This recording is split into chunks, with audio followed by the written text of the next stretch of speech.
نحمدہ ونصلی علی رسولہ الکریم، اما بعد قال الامام حجۃ الاسلام الشاہ ولی اللہ دہلوی باب فی بیان حقیقت الشرک۔ یہ اس پانچویں مبحث کا دوسرا باب ہے۔ اس مبحث کے آغاز میں سب سے پہلے مقدمہ تھا، جس میں مبحث البر والاسم کی جو بنیادی اساسی اصول ہیں کہ نیکی کسے کہتے ہیں اور بدی کسے، اس کی حقیقت بیان کی گئی تھی۔ اور پھر بر میں سے جو اصل و اصول البر ہے التوحید، پہلے باب میں اس کا تذکرہ تھا۔ توحید کی حقیقت بیان کرتے ہوئے شاہ صاحب نے یہ بات واضح کی تھی گزشتہ باب میں کہ توحید کے 4 درجات ہیں۔ ایک تو یہ کہ اس کائنات میں کائنات کی تخلیق کرنے والی ذات اللہ وحدہ لا شریک کی، واجب الوجود وہی ذات ہے، اور پھر اس کائنات کی تخلیق بھی اسی کا کام ہے۔ قرآن حکیم کی آیات بیان کر کے واضح کیا تھا کہ ابداع اور خلق، ان 2 دائروں میں مکہ کے مشرک ہی کیا دنیا بھر کے تمام انسان اللہ کو ایک مانتے ہیں۔ توحید کے جو دوسرے 2 درجات تھے کہ جس میں اس کائنات کا نظام چلانے والی ذات مدبر السماوات والارض، اور اس کائنات میں اس تدبیر کے لازمی تقاضے کے تحت اسی ایک ہی خدا کی عبادت کی جانی چاہیے، ان 2 درجات میں اختلاف تھا۔ عیسائی، مشرک اور نجومی، ان 3 کا تذکرہ پیچھے شاہ صاحب نے کیا ہے، جو ان 2 آخری جو توحید کے درجات ہیں ان میں اختلاف رکھتے تھے۔ عیسائی عیسیٰ علیہ السلام کو ثالث و ثلاثہ مانتے تھے یا خدا کا درجہ دیتے تھے۔ نجومی ستاروں اور دوسری چیزوں کو، اور مشرکین نے اللہ کے عبادت گزار بندوں کو اللہ کے ساتھ تعلق قائم کرنے کا ذریعہ اور واسطہ بنا لیا تھا، اور ان کو اللہ کا شریک ٹھہراتے تھے۔ تو یہ توحید کے خلاف 3 فرقے جن کے فضول قسم کے دعوے تھے، قرآن حکیم نے ان کی تردید کی تھی۔ تو توحید کے درجات میں جو سب سے اہم ترین بات یہ تھی کہ کائنات کا نظام چلانے میں اللہ وحدہ لا شریک ہی ہے، اس کا کوئی شریک نہیں۔ تو یہ شرک کیا ہے جو باقی 3 فرقوں کے پیش نظر رہا ہے۔ اسی طریقے سے تدبیر یعنی کائنات کے عالمگیر نظام چلانے والی ذات ماننے کا لازمی نتیجہ یہ تھا کہ اسی کی عبادت کی جائے۔ تو عبادت کی حقیقت کیا ہے؟ ان دونوں دائروں میں عبادت کی حقیقت سمجھ میں آئے گی تو شرک کی حقیقت سمجھ میں آئے گی۔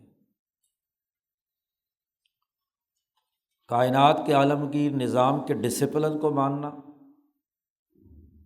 اور اس ڈسپلن کے تحت جو جو فرائض اور ذمہ داریاں عائد ہوئی ہوں انہیں تسلیم کرنا، یہ عبادت ہے۔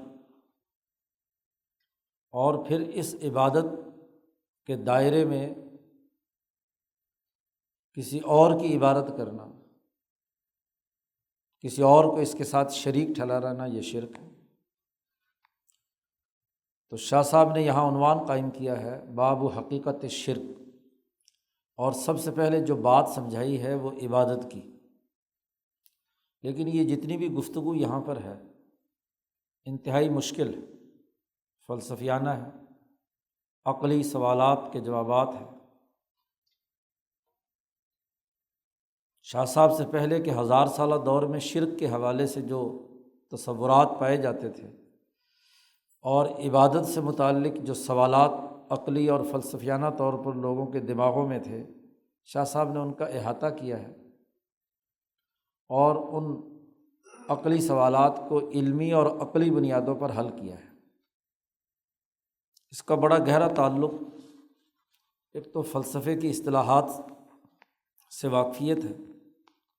دوسرا لسانی خصوصیات ان کا جاننا بھی ضروری ہے، تیسرا یہ کہ شاہ صاحب نے ان کے سوالات ضمن میں رکھے ہیں اور اپنی تفصیلات ان حقائق کو سمجھانے کے لیے وہ بھی عقلی بنیادوں پر ہی اس پر گفتگو کی ہے۔ تو اس لیے اس باب کو سمجھنے کے لیے چوکس بیٹھنا پڑے گا۔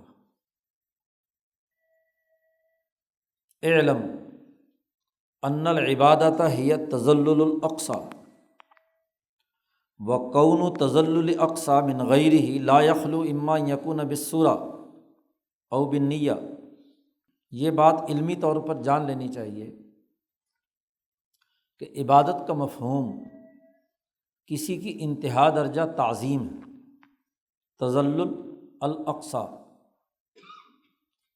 ایک تذلل اقصی ہے اور ایک تذلل غیر اقصی ہے۔ ایک درجے کی تعظیم ہے، کسی کی عظمت کا دل میں بیٹھنا، اور ایک انتہا درجے کی تعظیم ہے۔ شاہ صاحب نے اس پر بڑی تفصیلی گفتگو دراصل دوسری کتابوں میں کی ہے، خاص طور پر البدور البازغہ میں۔ یہاں یہ سمجھنا ہے کہ انتہا درجے کی تعظیم کیا ہے جو صرف اللہ کے لیے جائز ہے، اور صرف تعظیم یا غیر اقصی انتہا درجے کی نہیں، ایسی تعظیم جو انسانوں کی کرتا ہے، حکمرانوں کی کرتا ہے ڈسپلن کے لیے، استاذ کی کرتا ہے، والدین کی کرتا ہے، تو یہ بھی تو تعظیم ہے۔ تعظیم اس کی فطرت میں ہے کہ جب کوئی اس کو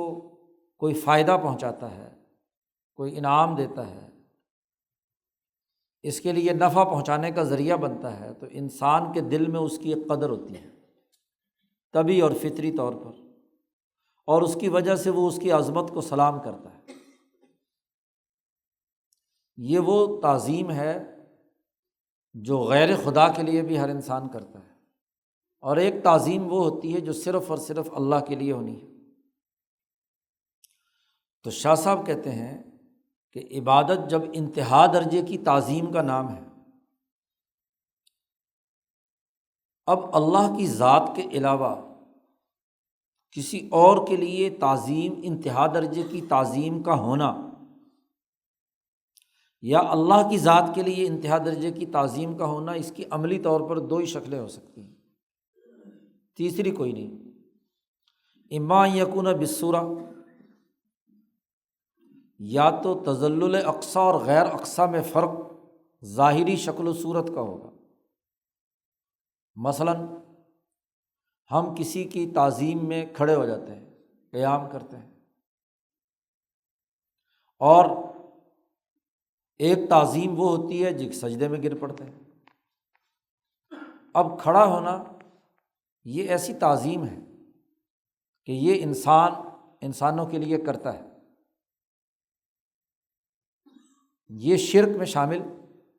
تو چونکہ شرک کی حقیقت بتلانا چاہتے ہیں نا، شرک وہ ہوگا جس میں اللہ کے ساتھ کسی کو شریک ٹھہرایا جائے، تو اللہ کی پہلے عبادت کا تعین ہوگا تو شرک کی حقیقت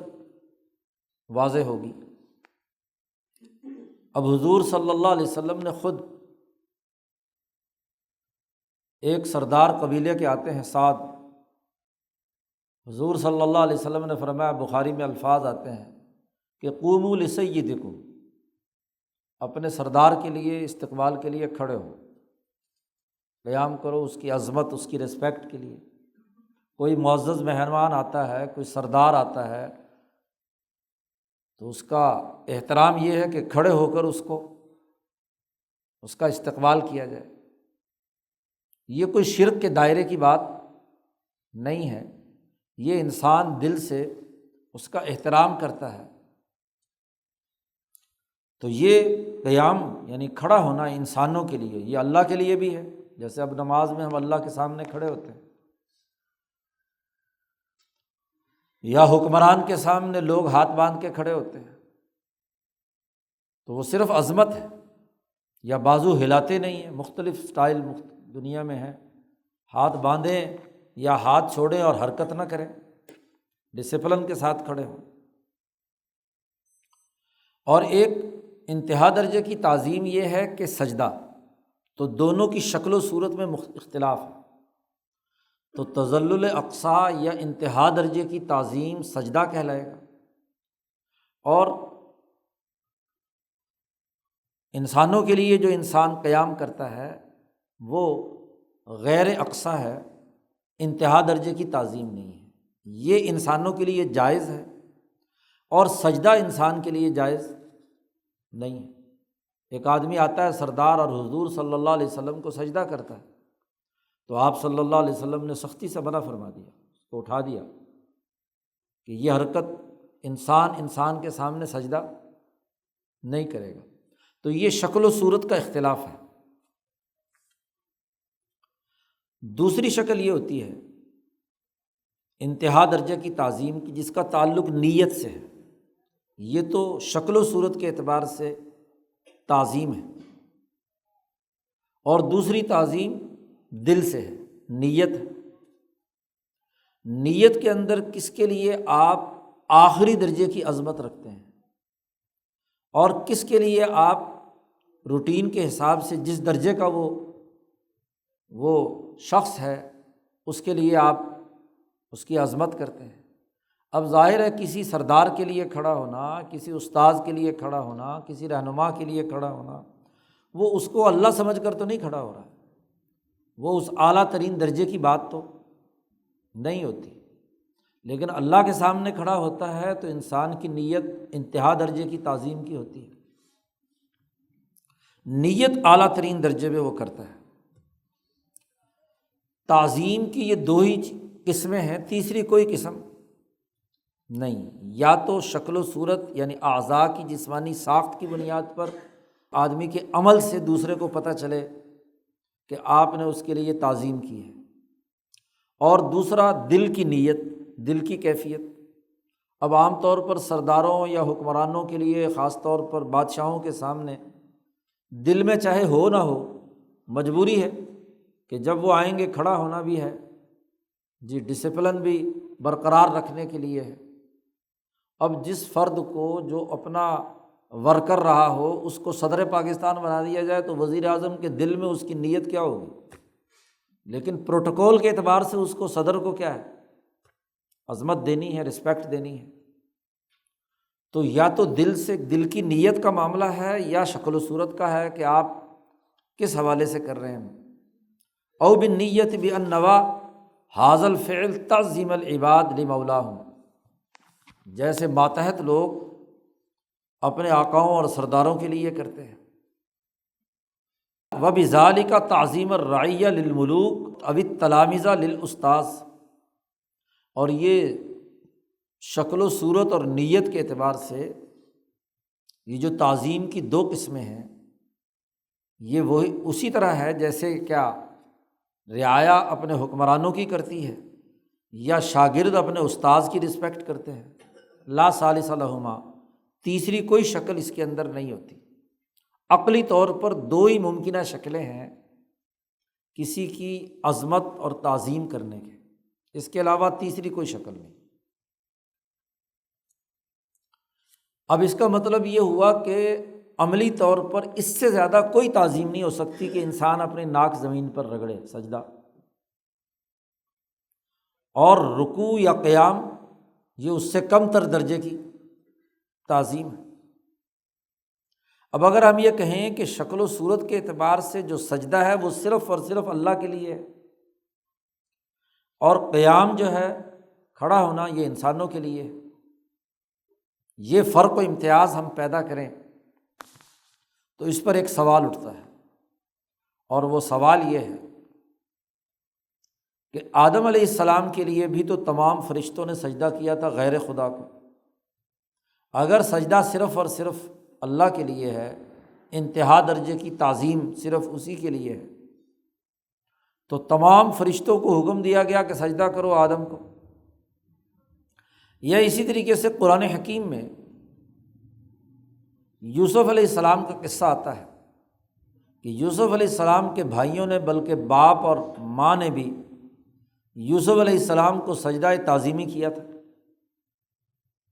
سب کے سب سجدے میں گر پڑے یوسف کے سامنے۔ تو اگر شکل و صورت کے اعتبار سے ہم صرف یہ کلاسیفیکیشن کریں کہ جو انتہا درجے کی شکل و صورت تعظیم کی ہے وہ صرف اللہ کی عبادت ہے، غیر کی نہیں ہو سکتی، اور قیام جو ہے وہ غیر خدا کے لیے ہو سکتا ہے، تو یہ دو معاملات دونوں قرآن پاک میں موجود ہیں کہ مخلوق نے مخلوق کو سجدہ کیا ہے۔ اب شکل و صورت کے اعتبار سے تو خدا کو سجدہ کرنے میں اور آدم کو سجدہ کرنے میں، یوسف کو سجدہ کرنے میں اور خدا کو سجدہ کرنے میں ظاہری طور پر شکل و صورت کے اعتبار سے تو کوئی فرق نہیں ہے۔ اور اگر ہم یہ کہیں کہ سجدہ ہی تعظیم کی اعلیٰ ترین شکل ہے، اور یہ اعلیٰ ترین شکل مخلوق نے مخلوق کو کی ہے، آدم اور یوسف کو کیا گیا ہے، تو پھر عقلی طور پر یہ بات لازمی ٹھہرتی ہے کہ امتیاز اور فرق پیدا ہوگا نیت کی بنیاد پر۔ وجب اللہ یکون التمیز الا بالنیہ، کہ آپ کی نیت کیا ہے۔ اب یوسف کے بھائیوں نے یوسف کے سامنے سجدہ کیا خدا سمجھ کر نہیں، یوسف کے والد یعقوب اور ان کی ماں نے سجدہ کیا، وہ تو نبی ہیں، نبی کو سجدہ کر رہا ہے، ظاہرہ خدا سمجھ کر تو نہیں کر رہا۔ فرشتے آدم کو سجدہ کر رہے ہیں اللہ کا حکم سمجھ کر، نہ کہ آدم کو خدا سمجھ کر، تو ان کی نیت تعظیم کی وہ نہیں ہے جو خدا کے لیے تھی، وہ اس کی عظمت کو سلام تھا۔ تو اس کا مطلب یہ ہوا کہ نیت کی اساس پر فرق ہوگا کہ کون سی عبادت جو ہے وہ انسان کے لیے ہے اور کون سی عبادت اللہ کے لیے ہے۔ شاہ صاحب نے کہا معاملہ بجائے سلجھنے کے مزید الجھ گیا، لیکن الامر الی الآن غیر منقح، معاملہ جو ہے ابھی تک واضح طور پر سامنے نہیں آیا۔ اگر ہم نیت کی بات کریں اور ہم یہ کہیں کہ مولا جو لفظ ہے، ایک سوال ہے یہاں پر کہ مولا اگر خدا کے لیے ہے اور اس کے سامنے نیت کی بات ہے، تو یہ لفظ مولا جو ہے عربی زبان میں جیسے اللہ کے لیے نعم المولا و نعم النصیر استعمال ہوتا ہے، ایسے ہی مولا آزاد کرنے والے، معتق اور معتق جس کو آزاد کیا ہے اسے بھی مولا کہتے ہیں عربی میں، اور اسی سے عالم کو بھی مولانا کہتے ہیں، تو وہ بھی مولا ہے۔ تو ایک مولا اللہ ہے، ایک مولا تو لفظ کے اعتبار سے بھی کیا ہے، تو لفظ مولا بہت سارے معنوں میں استعمال ہوتا ہے۔ تو عبادت کی حد کیا ہوگی، دائرہ کار کیا ہوگا کہ کس مولا کی عبادت جو ہے وہ عبادت شمار ہو اور کس مولا کی تعظیم کرنا عبادت شمار نہ ہو، وہ انسانی مسئلہ ہو۔ شاہ صاحب نے کہا کہ اس مسئلے کو مزید غور و فکر کی جب ضرورت پیش آئی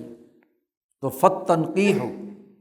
ان التذلل یستدعی ملاحظۃ ضعف فی الذلیل وقوۃ فی الآخر۔ اس کے تمام پہلوؤں کا اگر ہم جائزہ لیں، تنقیح کہتے ہیں کہ بنیادی سوالات قائم کریں، اس پہلو کے ممکنہ جتنے بھی دائرے ہیں ان پر اگر غور و فکر کریں، تو یہ جو تذلل یا عجز و انکساری یا عظمت ہے، اس کا اگر جائزہ لیں تو یہ تقاضا کرتی ہے کہ جو آدمی اپنے آپ کو کسی دوسرے کے سامنے، اس کی اتباع میں اس کے سامنے جھک رہا ہے، تو یہ اپنی کمزوری اور دوسرے کی طاقت اور قوت کا گویا کہ اعلان کر رہا ہے۔ دوسرے کا کسی پہلو سے طاقت، علمی قوت ہے، مالی قوت ہے، یا دونوں قوتیں ہیں، یا کوئی اور اس نے انعام آپ پر کیا ہے جس کے احسان تلے آپ اس کی عظمت کر رہے ہیں، تو ضرور یہ جو عجز و انکساری یا تعظیم ہے، اس تعظیم کی کوئی نہ کوئی تو وجہ ہوگی۔ یا تو دل میں اس کی قدر پیدا ہوئی ہے اس لیے کہ وہ مال زیادہ رکھتا ہے، علمی طور پر اتنا اعلیٰ سطح کا ہے کہ اس کے علم کے سامنے وہ جو عجز و انکساری کرنے والا ہے اس کا علم اس کے سامنے نہیں ٹھہرتا، یا سیاسی طاقت اور اتھارٹی ہے کہ وہ فیصلہ کرنے کا اختیار رکھتا ہے، دوسرے اس کا وہ اختیار نہیں رکھتے۔ تو دونوں کی جو حقیقت ہے وہ ایک طرف کمزوری ہے اور ایک طرف طاقت۔ اسی طرح جو عجز و انکساری کر رہا ہے وہ اپنے آپ کو کم تر سمجھتا ہے اور دوسرے انسان کو اعلیٰ اور اشرف سمجھتا ہے۔ اسی طریقے سے تیسری بات شاہ صاحب نے کی، وَإِنْقِيَادٍ وَإِخْبَاتٍ فِي الذَّلِيلِ وَتَسْخِيرٍ وَنِفَاذِ حُکْمٍ لِلْآخَرِ، جو تابع ہو رہا ہے، اپنے آپ کو اس کے سامنے عجز و انکساری کا اظہار کر رہا ہے، وہ اس کے ڈسپلن کو قبول کرنے کا کہ آپ جو حکم دیں گے میں مانوں گا۔ ملازم ہے، غلام ہے، کسی ریاست کے اندر حکومت کو تسلیم کرنے والا، ریاستی اقدار کو ماننے والا فرد ہے،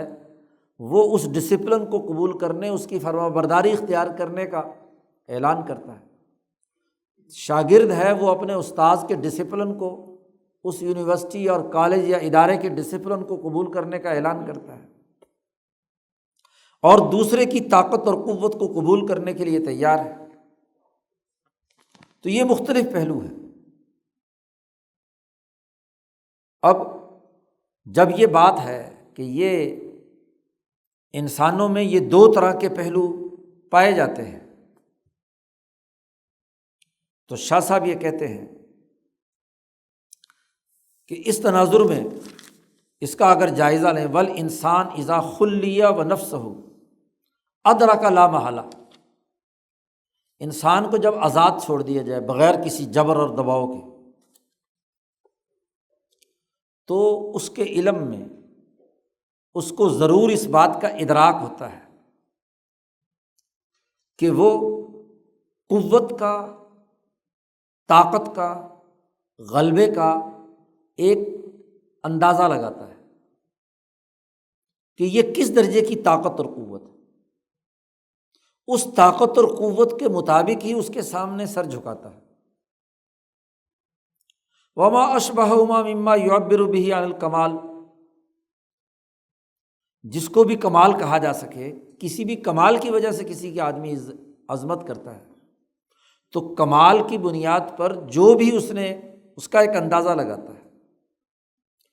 اور اندازے دو دائرے کے ہوتے ہیں، قدراً لنفسہ ولمن یشبہہ بنفسہ۔ وہ عقلی طور پر پیمانہ سوچتا ہے کہ میں مثلاً قوت ہی کو لے لیں، ایک پہلو کو، اس قوت کے اعتبار سے میں کس لیول کا ہوں، اپنے دماغ میں اندازہ لگاتا ہے کہ میری طاقت اور قوت کتنی ہے، اور میں جس کے سامنے جھک رہا ہوں اس کی طاقت کیا ہے، اس کی طاقت کی کیا نوعیت ہے، کس درجے کی طاقت ہے۔ تو دونوں طاقتوں کے درمیان وہ ایک اندازہ لگا کر اس کے مطابق وہ اس کی عظمت کا اظہار کرتا ہے۔ اب مثلاً استاذ اور شاگرد علمی قوت کے اعتبار سے شاگرد اپنا اندازہ لگاتا ہے کہ میری علمی سطح کتنی ہے، اور استاذ کی علمی سطح کس درجے کی ہے۔ اسی طرح والدین اور اپنی حالت اور اپنی حیثیت دونوں کے درمیان ایک موازنہ کرتا ہے، اندازہ لگاتا ہے، اس اندازے کے مطابق والدین کی عزت اور احترام کرتا ہے۔ کوئی استاد سے اوپر یونیورسٹی کا وائس چانسلر ہے جس کے پاس بہت سارے اختیارات ہیں، تو اندازہ لگاتا ہے کہ میں اور اس کے درمیان کتنا کا اندازہ ہے، اس کے مطابق اس کی رسپیکٹ کرتا ہے۔ ایک ریاست کا سربراہ ہے، اسی طریقے سے اس سلسلے کو چلتے جائیے، کیونکہ ہر نچلی سطح کا فرد جو طاقتور ہے اپنے سے نیچے والوں کے مقابلے میں، اس سے اوپر ایک طاقت کا سلسلہ ہے۔ اور یہ ہوتے ہوتے جب بادشاہت کے دائرے سے اوپر نکلتی ہے اور اس کائنات کے خالق و مالک کا تذکرہ آتا ہے کہ جس نے عدم سے کائنات کو وجود بخشا، جس نے اس کے اندر تخلیق کی، اس کا ایک عالمگیر نظام وہ چلا رہا ہے اور ہر طرح کی ضروریات کو پورا کر رہا ہے۔ استاذ ایک وقت تک کام آتا ہے، تعلیم، والدین ایک وقت تک زندہ رہتے ہیں، ریاست کا سربراہ ایک وقت تک کام آتا ہے، اور وہ ذات جو ہمیشہ ہمیشہ کے لیے ہے، پیدائش سے لے کر موت تک، بلکہ موت کے بعد کی زندگی میں بھی اسی ذات کے ساتھ واسطہ پڑنا ہے، جو ہر طرح کے امکانات اور ہر طرح کی ٹوٹ پھوٹ کے دائرے سے باہر ہمیشہ ہمیشہ کے لیے هو الاول والآخر والظاہر والباطن وہ ہے۔ تو اب آپ اندازہ لگائیے کہ عقلی طور پر اس نے جو پیمانہ ہوگا، اس پیمانے کے مطابق اس کی عظمت اور عزت کس درجے کی وہ کرے گا۔ تو جتنا جتنا اللہ تبارک و تعالیٰ یا اس ذات کے ساتھ انسان اپنا اندازہ لگاتا ہے، اتنی ہی انتہا درجے کی تعظیم اس کے ساتھ۔ یا اللہ نے کسی کو اگر نائب بھی بنایا ہے، رسول بنا کر بھیجا ہے، تو رسول کی بھی اسی درجے کی تعظیم ہوگی کہ ہے مخلوق، اللہ کا بندہ ہے، اللہ کا رسول ہے، اللہ کا پیغامبر ہے، تو اس کے اعتبار سے کیا ہے، آدمی عظمت اختیار کرتا ہے۔ تو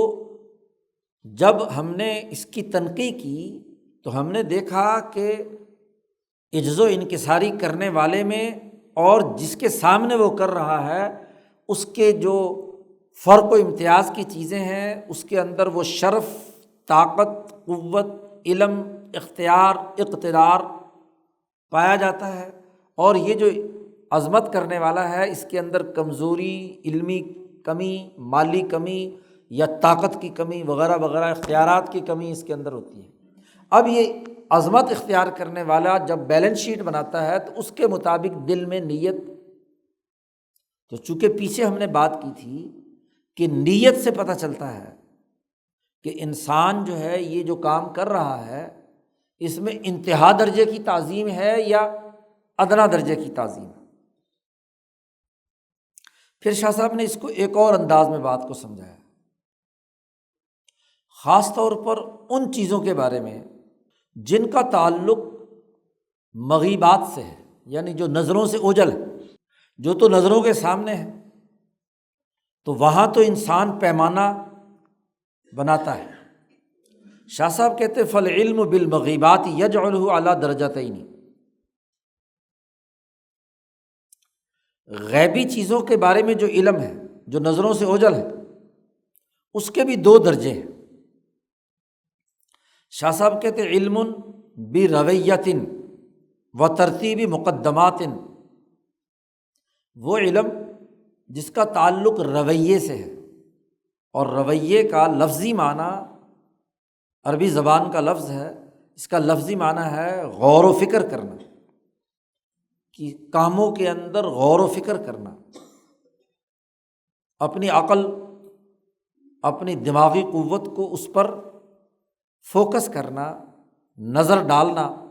اور اس پر غور و فکر کرنا۔ جب غور و فکر کرتا ہے تو ترتیب مقدمات، ایک مقدمہ آپ کو معلوم ہے دوسرا مقدمہ اس کے ساتھ جوڑتے ہیں تو اس سے ایک نتیجے تک پہنچ رہے ہیں آپ، یا اندازہ لگاتے ہیں آپ، یا آپ کو خواب میں وہ غیبی چیز اس کی عظمت معلوم ہوئی، یا کوئی الہام آپ پر ہوا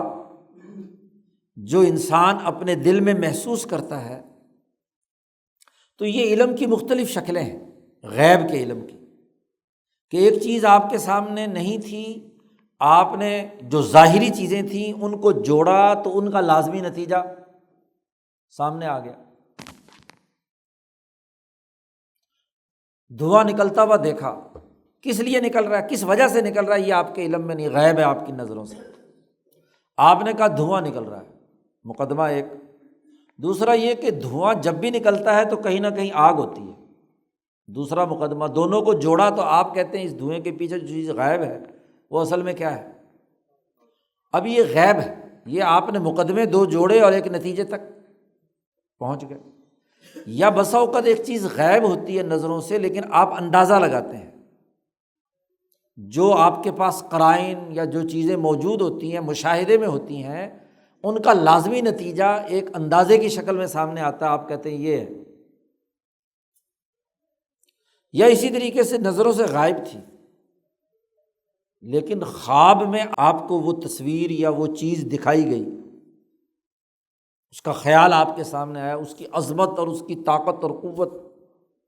آپ کو معلوم ہوئی، یا کوئی الہام دل میں خیال آیا اور اس کی وجہ سے کسی غیبی چیز کی عظمت آپ کے دماغ میں بیٹھ گئی، وغیرہ وغیرہ۔ یہ علم وہ ہے جو کسی ذریعے سے آیا ہے، دماغ پر غور و فکر کرنے سے، کسی اندازے سے، کسی خواب کے ذریعے سے۔ یہ آپ کا علم ذاتی نہیں ہے، کسی واسطے سے آپ کے پاس علم آیا ہے۔ اور ایک علم وہ ہوتا ہے جسے علم ذاتی کہیں گے، اور یہ تقاضا کرتا ہے اس عالم کی ذات کے اندر کہ اس نے کسی اور سے نہیں لیا اور نہ ہی کسی سے تعلیم حاصل کی ہے، نہ اس نے کسبی طور پر یہ حاصل کیا۔ تو اگر علم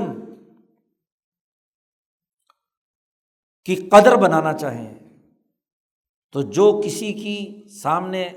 علم کی وجہ سے عظمت کرتا ہے، اور خاص طور پر وہ علم جو غیبی علم ہے، تو اس علم کے اعتبار سے ایک وہ علم ہے جو کسی ذریعے سے حاصل ہوا ہے۔ مثلاً ہمارے استاذ نے علم حاصل کیا کسی غور و فکر اور تدبر سے، تجربے اور مشاہدے سے، یا کسی بزرگ نے حاصل کیا کسی الہام کے ذریعے سے، کشف کے ذریعے سے، تو یہ اس کا ذاتی نہیں ہے۔ آپ اس کی رسپیکٹ اس کے حساب سے کریں گے۔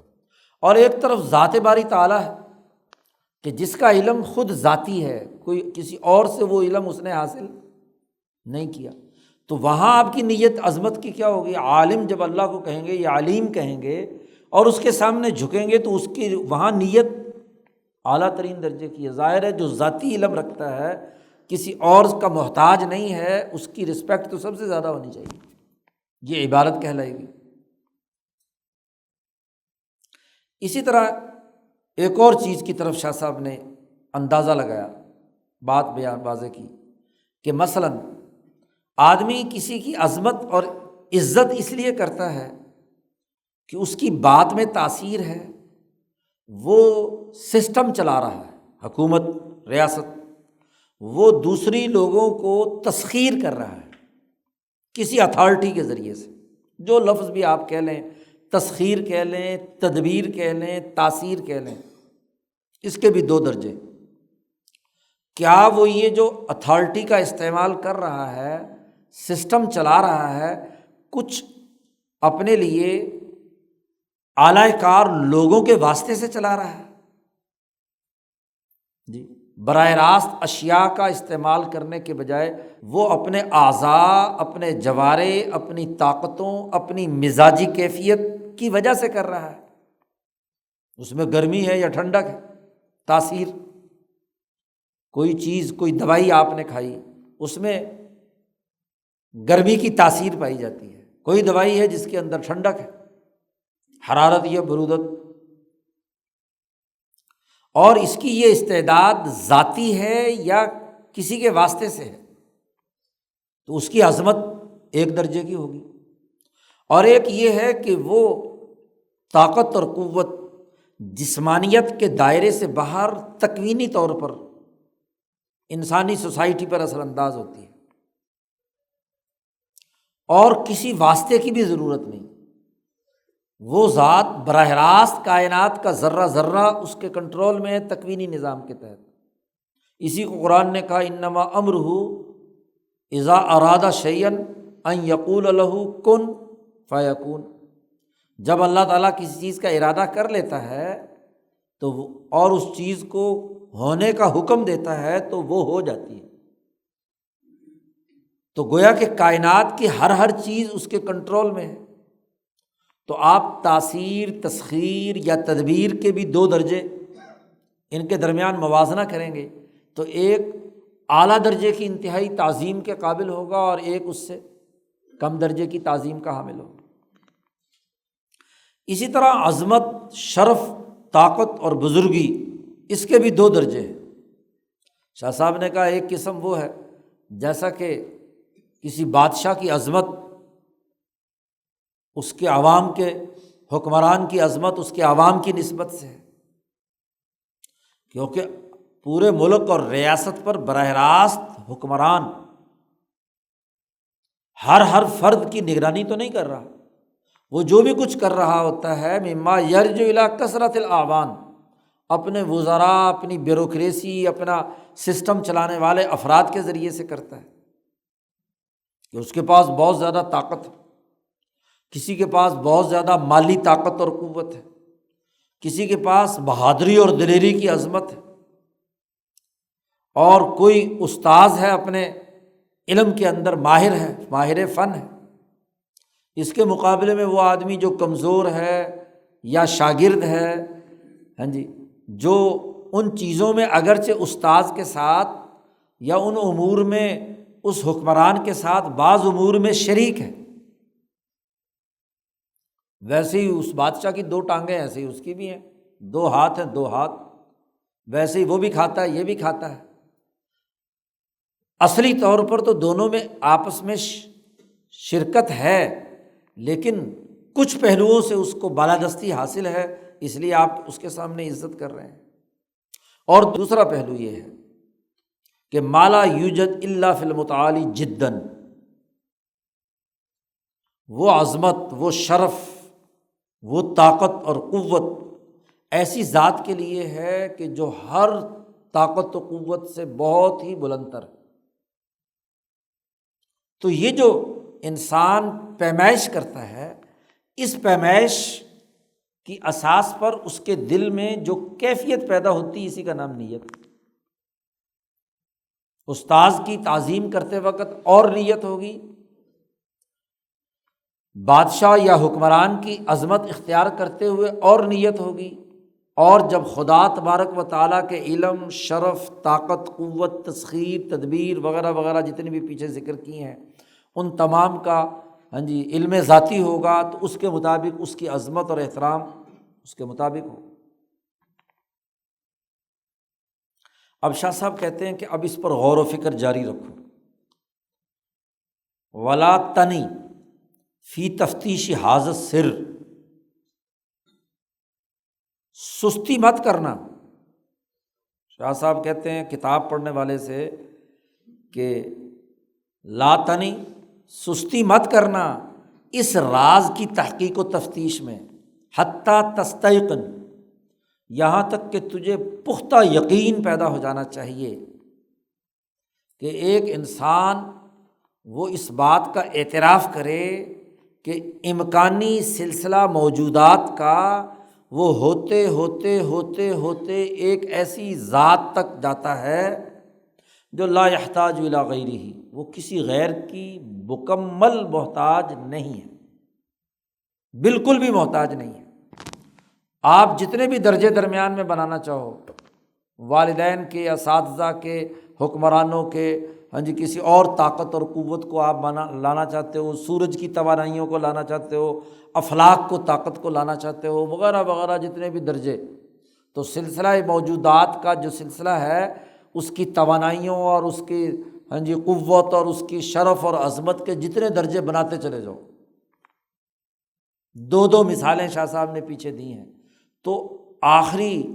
یقین کی کیفیت کے اس مقام تک پہنچ جاؤ کہ یہ سلسلہ الامکان جس ذات پر جا کر بند ہو جاتا ہے کہ اس سے آگے کوئی سلسلہ نہیں، آخری جو بھی، اس کو گاڈ کہو، رام کہو، اللہ کہو، خدا کہو،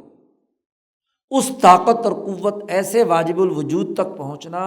کہ لا یحتاج الی غیرہ، کہ وہ کسی کا محتاج نہیں ہے۔ یضطر الی جعل ہذہ صفات التی یتمادحون بها علی درجتین، تو یہ مجبور کرے گی اس بات پر کہ جتنی بھی صفات کی اساس پر آپ انسانوں کی تعریف کرتے ہیں، عظمت میں کیا ہوتا ہے، کسی کی تعظیم کرنے میں کیا ہوتا ہے کہ آپ اس کی عظمت کے گن گاتے ہیں، اس کی تعریف والی باتیں کرتے ہیں، بڑا بہادر ہے، بڑا طاقتور ہے، بڑا علم رکھتا ہے، غیبی چیزیں جانتا ہے، بڑا کشف کا حامل ہے، بڑا الہام ہوتا ہے، وغیرہ وغیرہ، جتنے بھی مدح والی بات کریں گے نا، جس کی بھی آپ رسپیکٹ کر رہے ہیں، عظمت اختیار کر رہے ہیں، وہ تعریفوں والے ہی جملے بولیں گے نا۔ کسی کی عظمت کے اندر ایسے جملے تو نہیں بولیں گے جو برائی پیدا کرتے ہیں، مدح کے، تعریف کے جملے استعمال کریں گے۔ تو جتنی صفات بھی آپ استعمال کر رہے ہیں تو اس کے دو درجے بنتے جائیں گے، ایک تو درجۃ لما ہنالک، ایک درجہ وہ ہے جو جا کر اس ذات، آخری واجب الوجود کی ذات تک پہنچتا ہے، جہاں ہر طرح کے علم، ہر طرح کے شرف، ہر طرح کی طاقت، ہر طرح کی حکمرانی، ہر طرح کی تعریفیں تمام جا کر جس میں ذاتی طور پر پائی جاتی ہیں، علیم، سمیع، خبیر، رزاق، مالک الملک، وغیرہ وغیرہ، جتنی بھی آپ صفات لانا چاہیں، وہ اس صفات کے انتہا جس ذات پر آپ نے سلسلہ اینڈ کیا ہے، اس کا جو نام بھی رکھو اس کی تعریف ہو رہی ہے۔ اور ایک درجہ وہ ہوگا جو اس سے کم درجے کے، جو آپ کے قریب قریب ہے، بہت سارے امور میں وہ آپ کے ساتھ شریک ہے، یا آپ سے کم درجے کا ہے لیکن آپ کو کوئی نفع پہنچ رہا ہے تو آپ اس کی چیزوں کا عظمت کا گیت گاتے ہیں۔ تو درجہ، دو درجے ضرور ہوں گے۔ جب درجے دو ہو گئے تو وہ اعلیٰ ترین درجہ جو سلسلہ امکانات کے اختتام پر واجب الوجود کے لیے ہوتا ہے، اس کو عبادت کہتے ہیں، وہ عبادت کہلاتی ہے۔ اور اس درجے کی نیت والی عبادت صرف اور صرف اور صرف اور صرف کس کی ہوتی ہے؟ اللہ کی ہوتی ہے، یہ عبادت ہے۔ اس میں اس درجے کا کسی اور کو اس کے ساتھ شریک ماننا، یہ کیا ہے؟ شرک۔ اب ایک اور سوال اٹھ کھڑا ہوا کہ صفات استعمال کرنی ہے ذات باری تعالیٰ کے لیے، یہ عبادت ہے، اس کی تعریف کرنی ہے، لیکن معاملہ ایک اور بھی ہے کہ جب الفاظ ہم نے تعریفوں والے استعمال کرنے ہیں تو الفاظ مستعملہ اس کے بھی تو دو درجے ہوتے ہیں، اور وہ بھی ایک دوسرے کے معنی کے اعتبار سے کیا ہوتے ہیں؟ قریب ہوتے ہیں۔ شاہ صاحب نے یہاں بھی آگے تھوڑی سی بحث کی ہے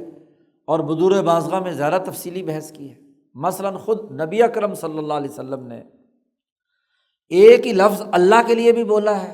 اور ایک ہی مخلوق کے لیے بھی بولا ہے۔ ایک حکیم صاحب مدینہ منورہ میں آ گئے تو وہاں کافی عرصہ رہا، کوئی مریض نہیں آیا،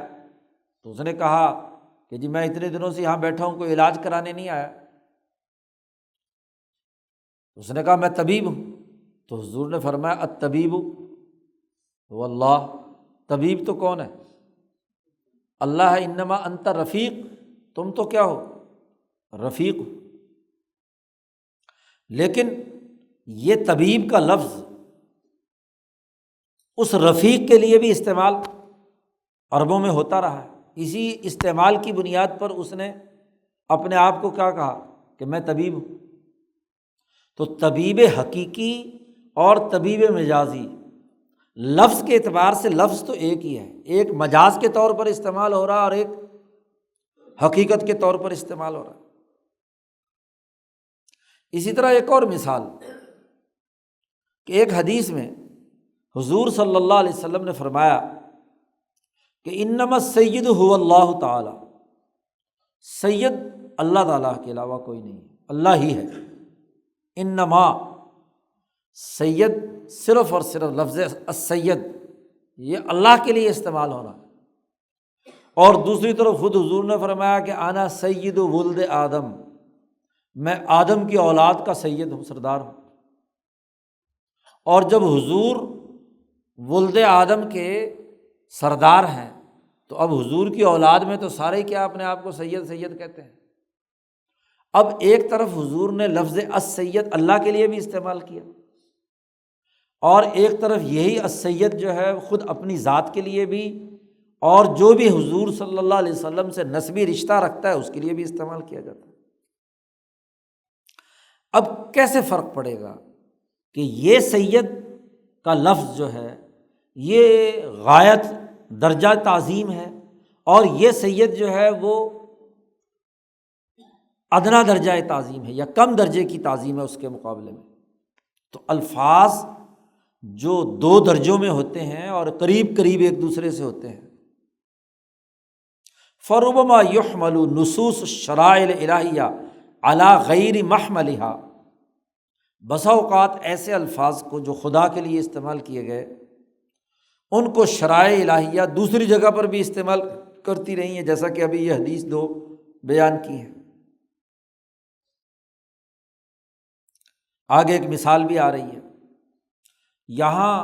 عربی جاننے والوں کے لیے یہ لما شرط شروع ہوئی ہے، اور اس کی شرط کی جزا جو ہے بڑی دیر کے بعد آ رہی ہے۔ درمیان میں ایک جملہ بہترزہ بھی آ رہا ہے، عبارت یہاں تھوڑی سی مشکل ہے تو اس لیے سمجھ میں آنی چاہیے عبارت۔ لما شرط شروع ہے، جب یہ بات ہے تو آگے اس کی جزا آ رہی، جزائے شرط،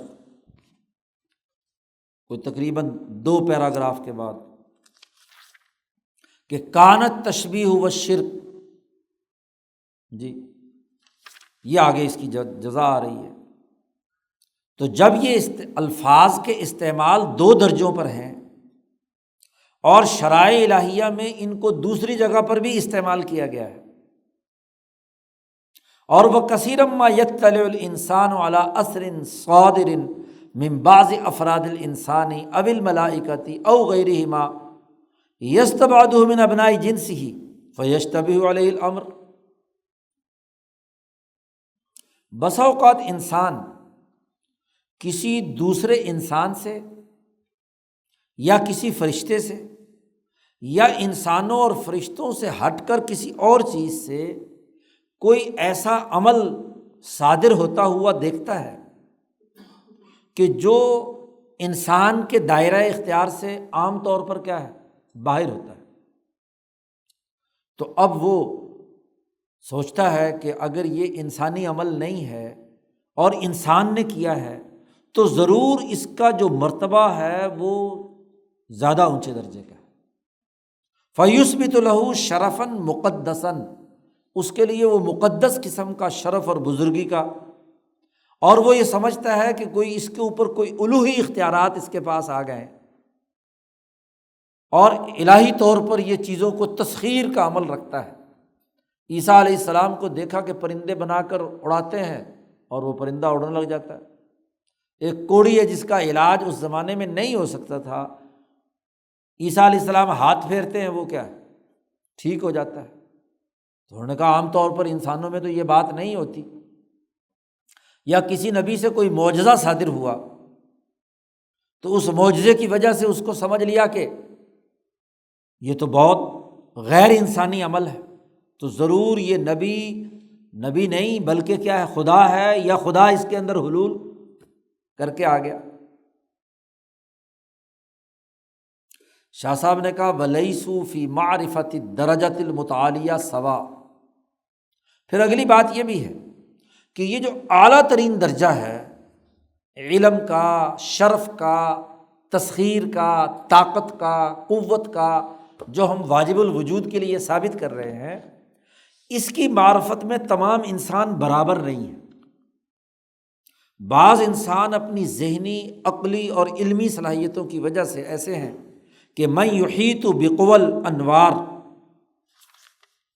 المحیطۃ الغالبہ علی الموالید ویعرفها من جنسہ۔ ایک انسان اونچے درجے کا، وہ اس بات کو اپنی گرفت میں لا سکتا ہے کہ ذات باری تعالیٰ کے انوارات کی قوتیں ہی ہیں جو ان معدنیات، نباتات، حیوانات اور انسانوں پر اثر انداز ہو رہی ہیں، اور یہ ذات باری تعالیٰ کی طرف سے ہے۔ تو وہ اس معدن میں کوئی غیر معمولی قوت دیکھے، اس جانور میں کوئی اور غیر معمولی کیفیت دیکھے، اس درخت میں کوئی غیر معمولی کیفیت دیکھے، یا کسی انسان میں کوئی غیر معمولی کیفیت دیکھے، تو وہ سمجھتا ہے کہ یہ وہی نور الہی کا اثر ہے، وہی جو اس کائنات میں اللہ کی طاقت کا انوارات بکھر رہے ہیں۔ اللہ نور السماوات والارض، ایک وہ ہے جو اس کا احاطہ کر سکتا ہے اور اس کے سامنے تذلل اقصا، انتہا درجے کی تعظیم ظاہر کر سکتا ہے۔ اور کچھ لوگ ایسے ہوتے ہیں جو یہ طاقت نہیں رکھتے۔ پھر اسی ضمن میں شاہ صاحب نے ایک اور بات یہاں پر بیان کی اور ایک حدیث سے استدلال کیا کہ دیکھو، ہر انسان اپنی استطاعت اور ذہنی سطح کے مطابق مکلف بنایا گیا ہے، ساروں کو ایک درجے پہ نہیں ہانکا گیا۔ ایک آدمی اعلیٰ درجے کا جو ذات باری تعالیٰ کا سٹیٹس ہے اس کو جانتا ہے، اور اس کے انوارات الہیہ کو جو کائنات میں بکھرے میں اس کو جانتا ہے، اور ایک اس کی طاقت نہیں رکھتا، تو اس سے بڑھ کر اسے مطالبہ نہیں ہوگا۔ شاہ صاحب کہتے ہیں ہر انسان کو مکلف بنایا گیا ہے، پابند بنایا گیا ہے جتنی اس کے اندر استطاعت اور طاقت ہے۔ اور یہی تعبیر ہے اس قصے کی جو نبی اکرم صلی اللہ علیہ وسلم نے بیان فرمایا، پہلے بھی غالباً یہ گزر چکا ہے جی۔ بخاری اور مسلم دونوں نے یہ حدیث روایت کی ہے کہ ایک آدمی تھا جس نے بہت سے جرائم کیے تھے، اپنے اوپر بڑی زیادتی کی تھی، بہت سے گناہ اس سے سرزد ہوئے تھے۔ تو اس نے اپنے گھر والوں کو وصیت کی کہ میں جب مر جاؤں تو مجھے جلا کر راکھ کر دینا، لکڑیاں، چتا میری بنانا۔ ظاہر ہے ہندو ہوگا ضرور، ہندوستان کی مثال دے رہے ہیں حضور۔ اس نے کہا آگ جلانا لکڑیوں کی، اور کیا ہے، مجھے جلا کر میری راکھ بنا دینا، اور پھر یہ راکھ پوری دنیا میں جہاں جہاں تک تم جا سکتے ہو نا، دریاؤں میں، ہواؤں میں، جنگلوں میں، جہاں بھی ہے وہاں اس کو اڑا دینا۔ حذراً من ان یبعثہ اللہ ویقدر علیہ، اس ڈر سے کہ اللہ اٹھائے گا اور اللہ جو ہے مجھ سے میرے گناہوں کا مجھے سزا دے گا۔ اب اس کا خیال یہ تھا کہ جب میری راکھ بن جائے گی اور ادھر ادھر دور دراز بکھر جائے گی تو پھر اللہ میاں اٹھا نہیں سکے گا، لیکن اللہ کو مانتا ہے اور اللہ سے ڈرتا ہے، اور اس ڈر کی وجہ سے وہ یہ سارا عمل کرتا ہے۔ اب اللہ کی قدر کا اس نے اندازہ یہ لگایا کہ اللہ طاقتور تو ہے، اٹھائے گا بھی، اگر تو مجھے جسمانی طور پر دفن کر دیا تو اٹھاتے ہی میرے سے حساب کتاب شروع ہو جائے گا، لیکن اگر میری راکھ دنیا بھر میں بکھری ہوئی ہوگی تو بڑا ٹائم لگے گا۔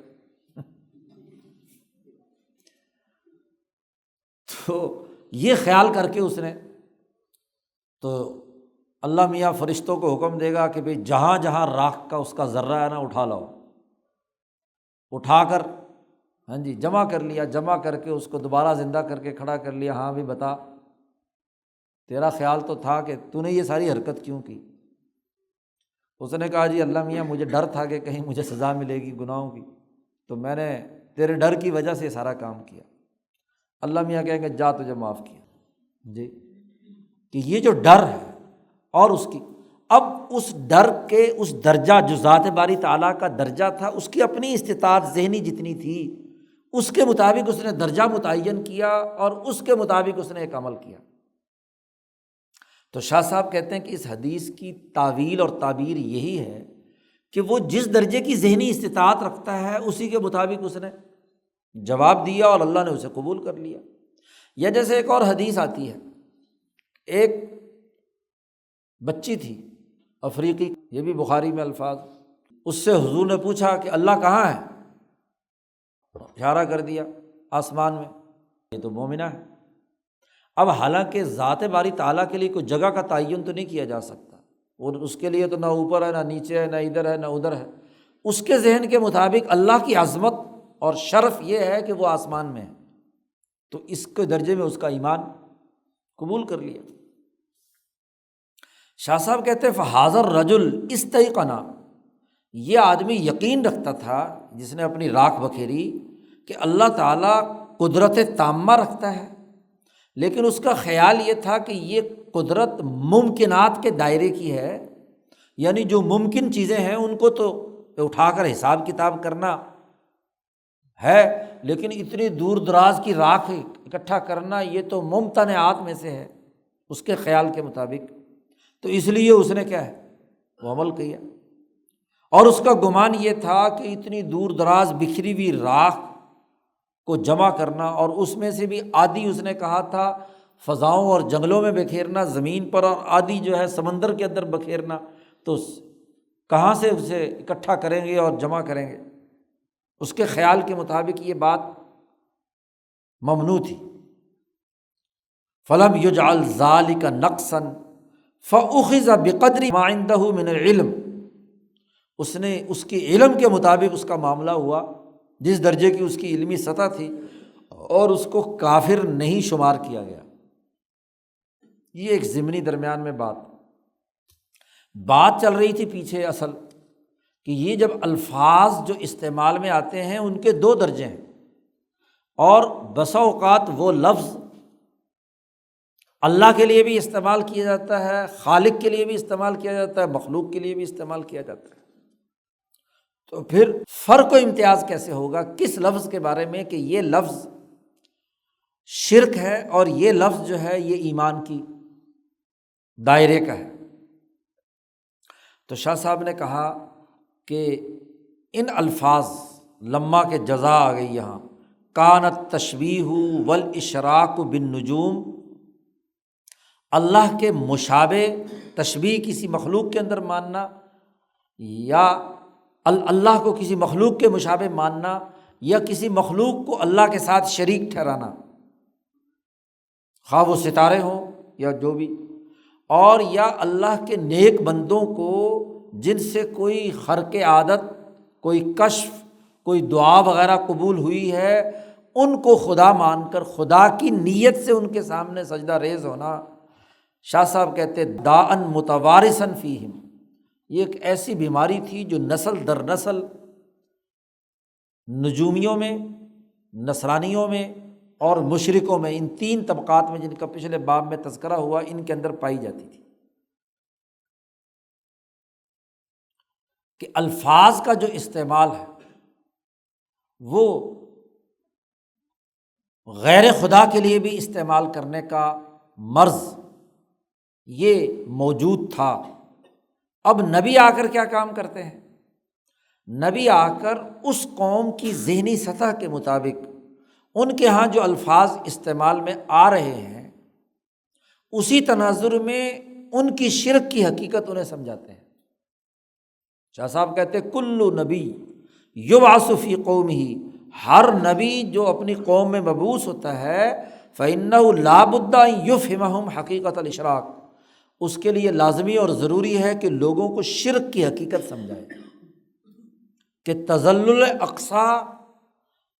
انتہا درجے کی تعظیم اور اس کی نیت صرف اور صرف اللہ کے لیے ہونی ہے، اور باقیوں کے لیے یہ تعظیم، یہ عظمت، یہ عبادت نہیں ہونی۔ اور یہ جو دونوں درجے ہیں، بلند ترین درجہ اور اس سے کم درجہ، ان دونوں درجوں میں وہ آ کر نبی تمیز پیدا کرتا ہے۔ درجۃ المقدسہ کو ذات واجب الوجود کے لیے مختص مانتا ہے، منحصر کر دیتا ہے، اگرچہ الفاظ آپس میں قریب قریبی کیوں نہ ہوں، جیسا کہ وہی نبی اکرم صلی اللہ علیہ وسلم نے جو وہاں الفاظ استعمال کیے جاتے تھے اللہ کے لیے بھی اور طبیب کے لیے بھی، تو حضور نے آ کر اس طبیب سے کہا انما انت رفیق والطبیب هو اللہ۔ تو اب طبابت کا جو درجہ متعالیہ ہے، مقدسہ ہے، وہ تو صرف کس کے لیے ہے؟ اللہ کے لیے، اور اس کا کم درجہ جو ہے وہ اس رفیق کے لیے ہے۔ یا جیسے حضور نے فرمایا السید هو اللہ، تو اس کا مطلب یہ کہ سید یا سردار ہونے کا جو درجہ اونچے درجے کا متعالی درجہ ہے، مقدس درجہ ہے، وہ تو اللہ کے لیے ہے، اور جو اس سے کم تر درجات ہیں وہ کیا ہے؟ دوسرے لوگوں کے لیے۔ اب نبی آ کر یہ فرق و امتیاز پیدا کرتا ہے ان الفاظ کے درمیان جو اعلیٰ درجے کی تعظیم اور اس سے کم درجے کی تعظیم کے لیے استعمال ہو رہے ہیں۔ لیکن ہوتا کیا ہے؟ شاہ صاحب کہتے ہیں کہ جیسے جیسے نبی اور نبی کے براہ راست تربیت یافتہ حواریین اور دین کے حاملین کا دور ختم ہوتا ہے تو خلف من بعدہم خلف، نالائق لوگ ان کے جانشین بن جاتے ہیں، اضاعوا الصلاۃ واتبعوا الشہوات، نمازیں ضائع کرتے ہیں، خواہشات کے پیچھے چل پڑتے ہیں، اور وہ الفاظ جو استعمال ہو رہے تھے نبی نے آ کر تو فرق سمجھایا تھا کہ ان لفظ کا جو محمل یا ان کا معنی ہے وہ مقدس درجے کے لیے اس تناظر میں ہے، ذات باری تعالیٰ کے لیے، اور غیر خدا کے لیے اس درجے کا ہے۔ تو وہ ایک دوسرے سے ملتے جلتے جو الفاظ ہیں ان کو غلط جگہ پر استعمال کرنا شروع کر دیتے ہیں۔ جیسے مثلاً شاہ صاحب نے مثال دی کہ تمام شریعتوں میں اللہ تبارک و تعالیٰ نے اپنے انبیاء کو یا نیک لوگوں کو محبوب کہا ہے کہ وہ میرے محبوب ہیں، اور اسی طریقے سے کیا ہے، یہ بھی کہا ہے کہ یہ جو میرے خاص بندے ہیں یہ شفاعت کریں گے، شفاعت کا لفظ استعمال ہوا ہے فی قاطبات الشرائع۔ اب انہوں نے کیا کیا، اس محبوبیت کو بڑھاتے بڑھاتے کہ جی محبوب کیوں ہے، تو سوچنا شروع کیا منطقی طور پر، تو محبوب اس لیے ہے کہ ضرور نہ ضرور یہ کوئی بیٹا ہوگا خدا کا، کیونکہ سب سے زیادہ محبوب کون ہوتا ہے؟ وہ بیٹا ہوتا ہے، اور جس کے اندر سفارش کرنے کا اختیار ہے تو یہ ضرور بھی کوئی پہنچی ہوئی سرکار ہوگی، اس کے اندر بھی کوئی الوہیت داخل ہوگی۔ تو انہوں نے ان الفاظ کا غلط استعمال شروع کر دیا، جیسا کہ اگر کچھ ان سے کشف و کشوف یا اشرافات یا علم کے منتقل کرنے میں یا کسی کو اپنا تابع بنانے کی جو تسخیر کرنے کی اعلیٰ ترین درجے کی طاقت اور قوت ہے اس کو دیکھا تو انہوں نے کہا ضرور یہ کوئی خدائی طاقت ہے۔ فرعون کی طاقت دیکھی کہ یہ فرعون کے اندر حکمرانی ہے، ہاں جی، وہ مارتا بھی ہے، زندہ بھی کرتا ہے، بظاہر کسی کو قتل کر دیا، کسی کو نمرود نے کہا کہ دیکھو میں بھی زندہ کرتا ہوں، میں بھی مارتا ہوں، میں جس کو چاہوں زندہ چھوڑ دوں، جس کو چاہوں مار دوں، ابراہیم کے سامنے۔ تو اس سے اس کا دماغ خراب ہوا اور اس نے کہا انا ربکم الاعلیٰ۔ لوگوں نے بھی کہا کہ ہاں اب زندگی کی بھیک لینی ہے تو اس کو خدا مان لو۔ اس طرح خرابیاں پیدا ہونا شروع ہوئیں انبیاء اور انبیاء کے بعد صحابہ اور اس دین کے بڑے بڑے حاملین کے بعد۔ حالانکہ حق بات یہ تھی کہ ان ذالک کلہ یرجع الی قوائے ناسوتیہ اور روحانیہ تعد لنزول التدبیر الالہی علی وجہ، یہ جو کشفی چیزیں یا معجزات یا کرامات ظاہر ہوتی ہیں ان کا سبب اس فرد کی بات نہیں ہوتی، یہ اسی کائنات کی جو ناسوتی قوتیں ہیں، مادی قوتیں ہیں، انہی کا اظہار ہوتا ہے، یا کوئی روحانی قوتیں ہیں ان کا اظہار ہوتا ہے۔ ان کے ملنے سے اللہ کی تدبیر الہی کا اس وقت نزول ہوتا ہے اور وہ ظاہر ہو جاتی ہے۔ شاہ ولی اللہ صاحب نے تعبیر الاحادیث کے نام سے جو کتاب لکھی ہے اس میں واضح کیا ہے کہ جتنے بھی معجزات ہیں انبیاء علیہم السلام کے، وہ سب کے سب کائنات کے مادی قوانین اور روحانی قوانین کے تحت ہے۔ خرق عادت اس لیے کہتے ہیں کہ عام لوگوں کے ذہنوں کے مطابق جو علت و معلول کا سلسلہ ان کے خیال کے مطابق ہے وہ وہاں نہیں ہوتا، لیکن جو عقلاء ہوتے ہیں، اونچے درجے کے ماہرین ہوتے ہیں، وہ جانتے ہیں کہ اس کے پیچھے علت و معلول کا سلسلہ کون سا ہے۔ تو وہ کم لوگوں کو چونکہ معلوم ہوتا ہے، عام لوگوں کو معلوم نہیں ہوتا، تو لوگ سمجھتے ہیں کہ جی یہ کرامت ہو گئی، یہ سسٹم ٹوٹ گیا۔ ورنہ سسٹم کے اندر کوئی بھی چیز سسٹم کے بنیادی سبب و مسبب کے قانون کے دائرے سے باہر نہیں ہوتی۔ یہ بات پیچھے بھی آ چکی ہے، جہاں شاہ صاحب نے باب باندھا تھا وَلَن تَجِدَ لِسُنَّتِ اللّہ تبدیلا، کہ اللہ کے طریقۂ کار اور سسٹم میں کوئی تبدیلی نہیں ہوتی۔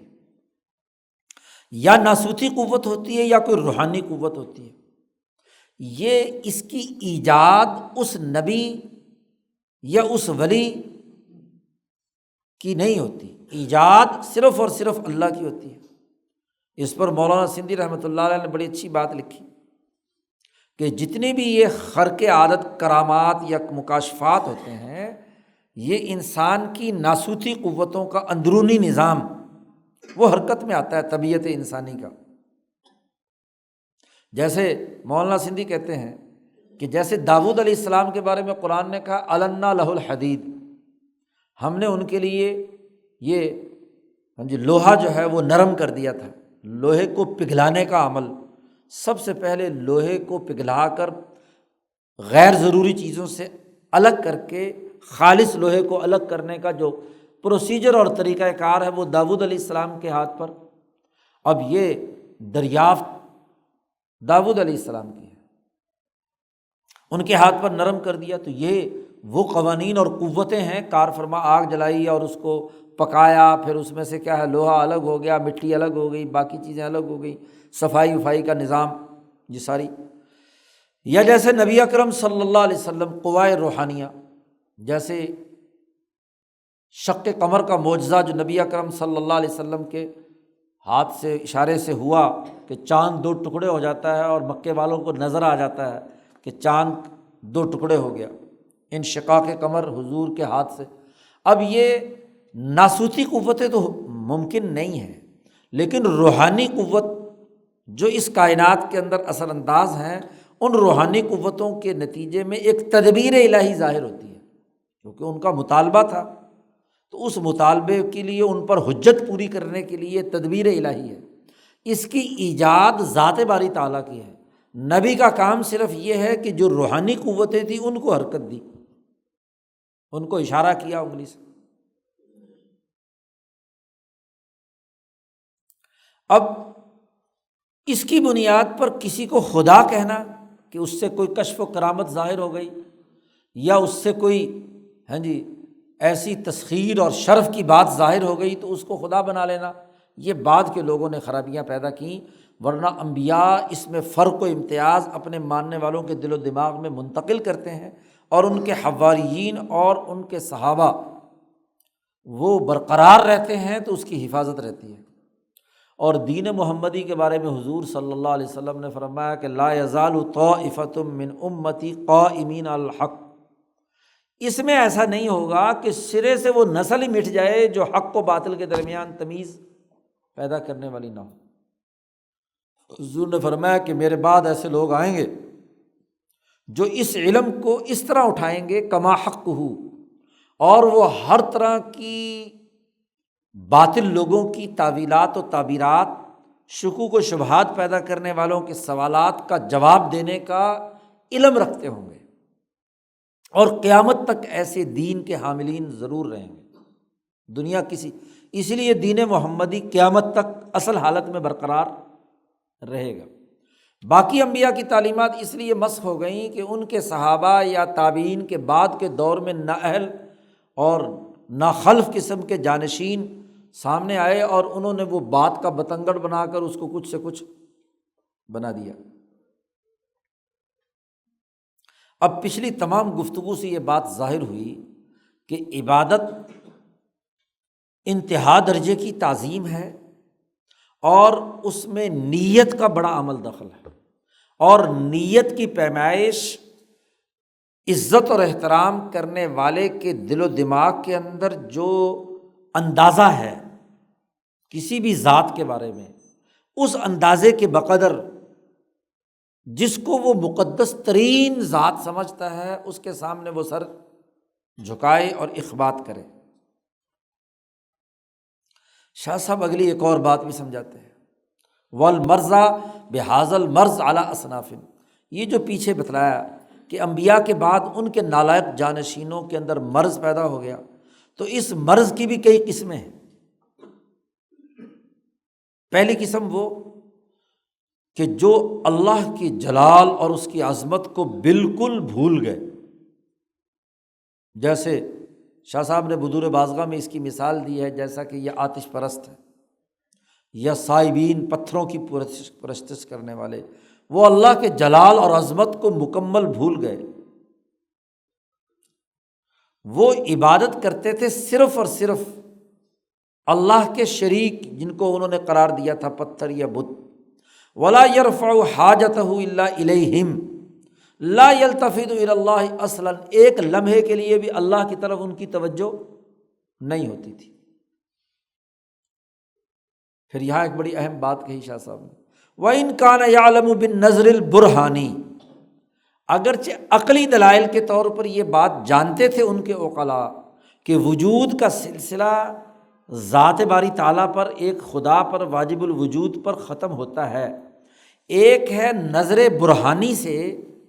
یعنی منطقی دلائل سے کسی علم کا حصول، اور ایک ہے اس منطقی دلائل کی بنیاد پر آپ کے وجود پر وہ کیفیت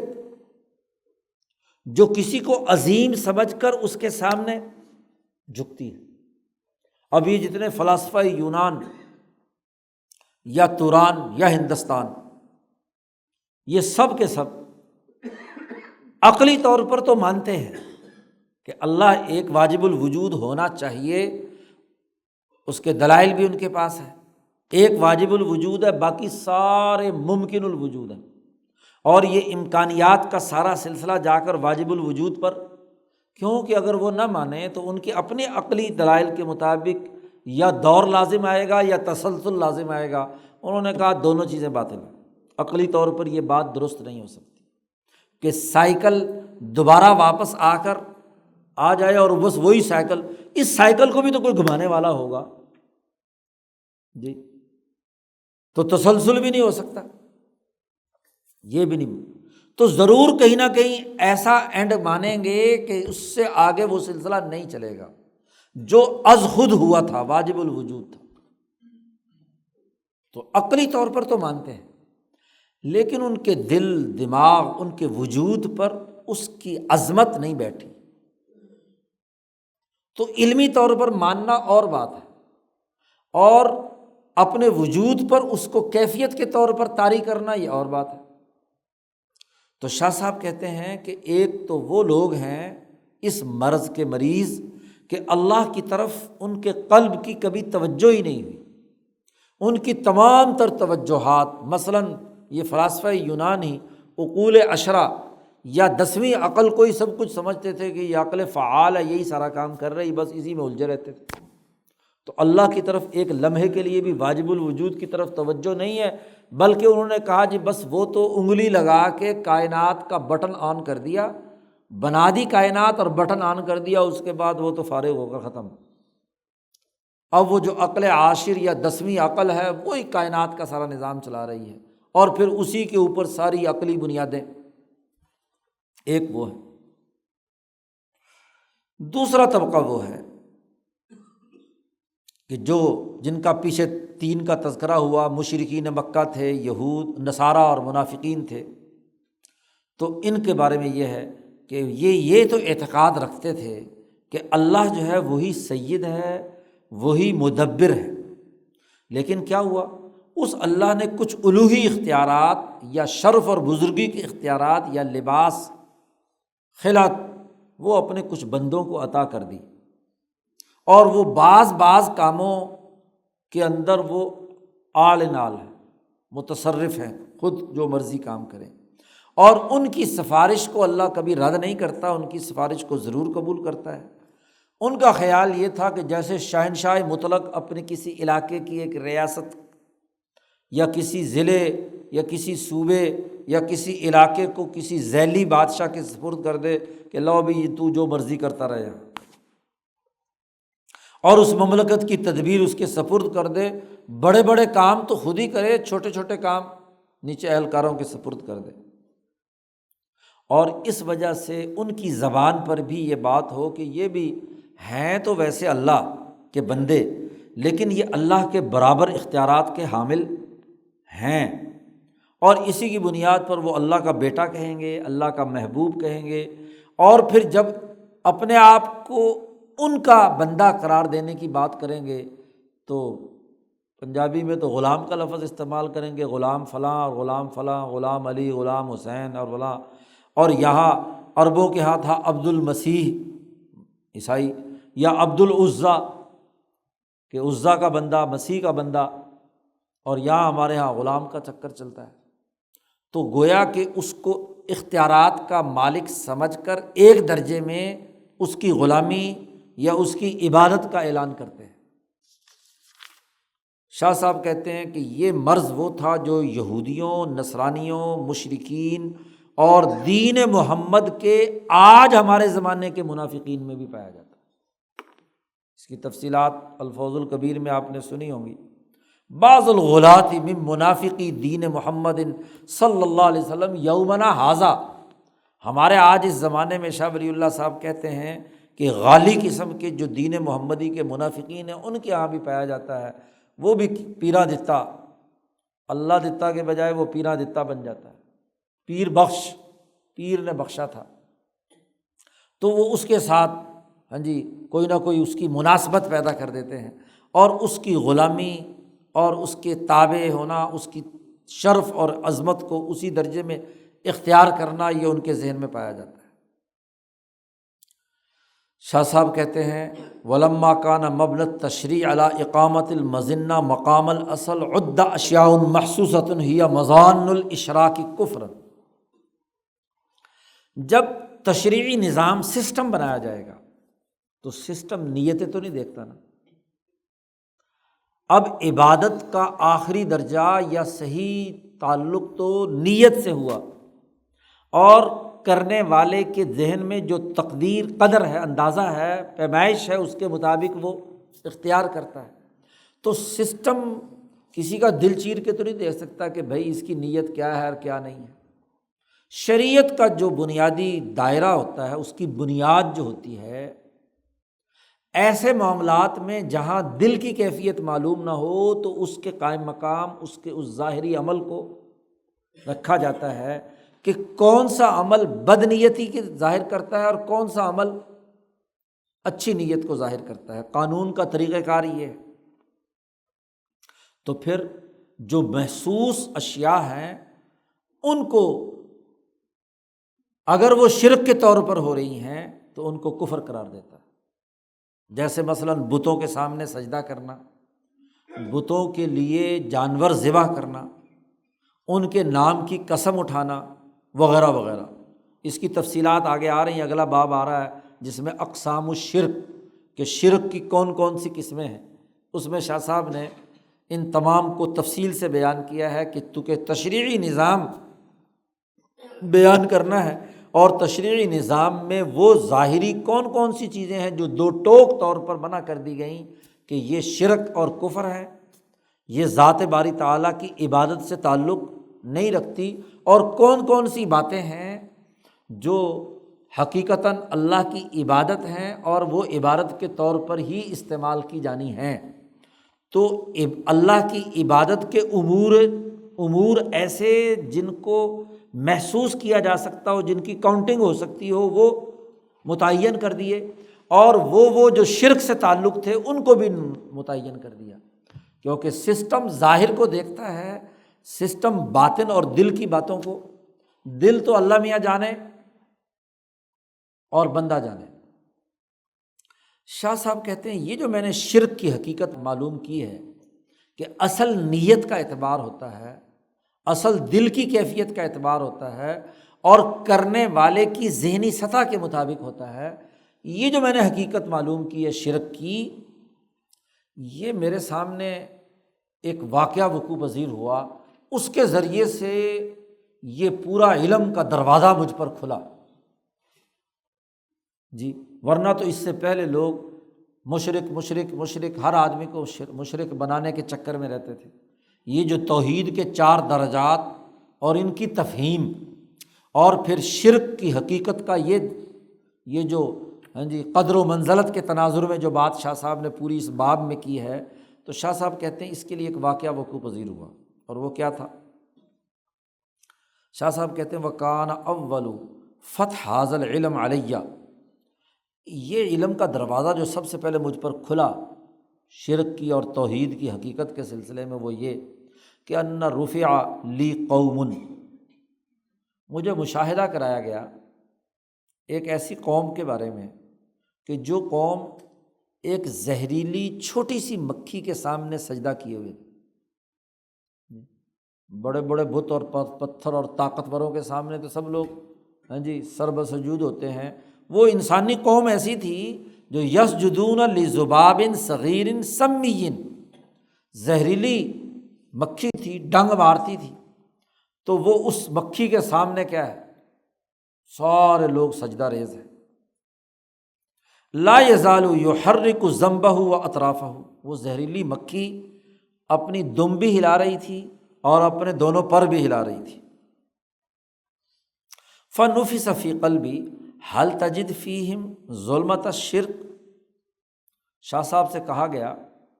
کہ آپ ذرا اپنے دل کو متوجہ کر کے یہ جو سجدے میں پڑے ہوئے لوگ ہیں، ذرا ان کے قلب میں جھانکیے، کیا ان میں شرک کی ظلمت ہے؟ شرک کی ایک ظلمت ہے نا، ہر عمل کا ایک خاصہ ہے۔ جب ایک انسان گناہ کرتا ہے تو دل پر ایک سیاہ نقطہ لگ جاتا ہے ظلمت کا، اچھا عمل کرتا ہے تو ایک اچھا، تو جو دلوں کو جاننے والے اور سمجھنے والے ہیں وہ ان نورانی نکات کو بھی اور ان ظلمانی نکات کو بھی ادراک کر لیتے ہیں۔ تو شاہ صاحب کہتے ہیں میرے دل میں یہ خیال ڈالا گیا کہ کیا آپ ان لوگوں کو جو سجدے میں پڑے ہوئے ہیں اس مکھی کے سامنے ان کے دلوں میں جھانک کر دیکھیے کہ کیا ان کے اندر شرک کی ظلمت ہے۔ وَهَلْ أَحَاطَتِ الْخَطِيَّةُ بِأَنفُسِهِمْ، کیا شرک کے اس جرم نے ان کے وجود کو گھیرے میں لیا ہوا ہے، کیونکہ یہ تو سجدہ کرتے ہی اس پر ہے، اس کے لیے۔ کما تجدها فی عبادۃ الاوثان، جیسے شاہ صاحب سے کہا گیا کہ جیسے آپ بتوں کی پرستش کرنے والوں کو دیکھتے ہیں کہ ان کے اس شرک کے نتیجے میں ان کا پورا وجود جو ہے اس ظلمت کے اندر لپٹا ہوا ہوتا ہے۔ شاہ صاحب کہتے ہیں جب میں نے غور کیا ان کے دلوں میں دیکھا تو قلت لا اجدھا فیہم، شرک کی ظلمت میں ان کے دلوں میں نہیں دیکھتا، نہیں پاتا۔ لأنہم، اس لیے کہ جعلوا الذباب قبلۃ، انہوں نے ذباب اس مکھی کو خدا سمجھ کر سجدہ نہیں کر رہے، بلکہ اس مکھی کو اپنا قبلہ بنا لیا، یہ قبلہ سمجھ کر اس کے سامنے کیا ہے، سجدہ ریز ہے۔ اور ولم یخلطوا درجۃ تذلل بالاخری، عجز و انکساری کا وہ درجہ جو ذات باری تعالیٰ کے لیے ہونا چاہیے وہ اس مکھی کی نسبت سے ان کے دماغ میں، کیونکہ وہ بہت چھوٹی سی بھی ہے، حقیر سی مکھی ہے۔ قیل، مجھ سے کہا گیا کہ فقد ہدیت الی السر، تم نے شرک کا راز پا لیا، تمہیں ہدایت دے دی گئی اس راز کی۔ شاہ صاحب کہتے ہیں وہ دن تھا جو میرے دل میں یہ علم کا دائرہ وسیع ہوتا چلا گیا، اس دن میرا دل اس علم سے بھر گیا، اور پھر میں اس شرک اور توحید کے مسئلے پر بصیرت من الامر، اس پورے معاملے پر صاحب بصیرت بن گیا۔ اور وعرفت، اور میں جان گیا کہ توحید اور شرک کی حقیقت کیا ہے۔ شریعت نے اسی لیے توحید کے لیے کون کون سی چیزیں متعین کی ہیں اور شرک کے ممانعت کے لیے کون کون سی چیزیں متعین کی ہیں۔ اور اس بات کو بھی میں سمجھ گیا کہ عبادت میں اور تدبیر الہی میں آپس میں کیا ربط ہے۔ پیچھے توحید کے باب میں شاہ صاحب نے کہا تھا نا کہ یہ جو توحید کا تیسرا اور چوتھا درجہ ہے، ان کے درمیان تلازم طبیعی ہے کہ جب بھی تدبیر ذات باری تعالیٰ میں مانی جائے گی، جس میں بھی مانی جائے گی، عبادت اسی کی ہوگی۔ تو اگر مدبر السماوات والارض اللہ کو مان رہا ہے تو اس کی عبادت ہے، اور اگر وہ تدبیر یا سسٹم چلانے میں اللہ کے ساتھ کسی کو شریک مان کر عبادت کر رہا ہے تو وہ کیا ہے؟ شرک ہے۔ تو تین باتیں علی وجہ البصیرت مجھے معلوم ہوئیں اس کے بعد سے کہ توحید اور شرک کے درمیان فرق کیا ہے، یہ جو اسی باب میں ابھی شاہ صاحب نے بیان کیا۔ اور شریعت نے توحید کے لیے کون کون سے سسٹم کے امور متعین کر دیے ہیں کہ یہ چیزیں توحید کے دائرے میں شمار ہوں گی اور یہ چیزیں شرک کے دائرے کی ہوں گی۔ اور پھر تدبیر اور عبادت کے درمیان کیا تلازم طبیعی ہے۔ تو اب حقیقت توحید و شرک تو اس باب میں آ گئی، اگلی دو باتیں شاہ صاحب اگلے دو ابواب میں بیان کریں کہ شریعت نے شرک کے لیے کون کون سی چیزیں متعین کی ہیں اور توحید کے لیے کون کون سی چیزیں متعین کی ہیں۔ پھر اس کے بعد آگے جا کر عبادت کے درمیان اور تدبیر کے درمیان جو ربط اور تعلق ہے وہ، اب یہ گفتگو شاہ صاحب سے پہلے کسی نے اس انداز میں توحید و شرک پر نہیں کی، اور پھر اصل حقیقت تک نہیں پہنچے، ورنہ شرک کا ڈنڈا لے کر ہر ایک کو مشرک بنانے کے چکر میں لوگ رہتے تھے۔ شاہ صاحب نے سب سے پہلے یہ بات واضح کی کہ توحید کے 4 درجے ہیں، 2 درجوں پر ان لوگوں کا بھی اتفاق تھا، آخری 2 درجوں میں کیا ہے؟ اختلاف تھا۔ تو یہ جو توحید کی اصل حقیقت معلوم کرنا اور پھر شرک کی اصل حقیقت معلوم کرنا، وہ مشرک کبھی بھی پہلی 2 دائروں کے نہیں تھے جی۔ وہ عقلی طور پر اگرچہ وہ مانتے تھے، ہاں یہ الگ بات ہے کہ جیسے مجوسی یا فلاسفہ جو ہیں وہ طبعی طور پر ان کے اوپر وہ کیفیت طاری نہیں ہوئی، لیکن عقلی طور پر وہ مانتے پھر بھی ایک خدا کو، واجب الوجود کو۔ تو یہ جو شرک کی اصل حقیقت شاہ صاحب نے یہاں تفصیل سے بیان کی اب تک 2 بابوں میں، یہ شاہ صاحب کہتے ہیں مجھے اس کا پہلا دروازہ اس مکھی کی عبارت کے تناظر میں اللہ نے سمجھایا اور اس سے یہ میرے سامنے یہ حقیقت کھل کر آئی۔ تو یہ ایک وسیع علم شاہ صاحب کہتے ہیں مجھے عطا کیا گیا۔ سمجھ میں آ گئی تو اچھی بات ہے، ورنہ تو برکت کے لیے پڑھ لیا۔ اللہم صلی اللہ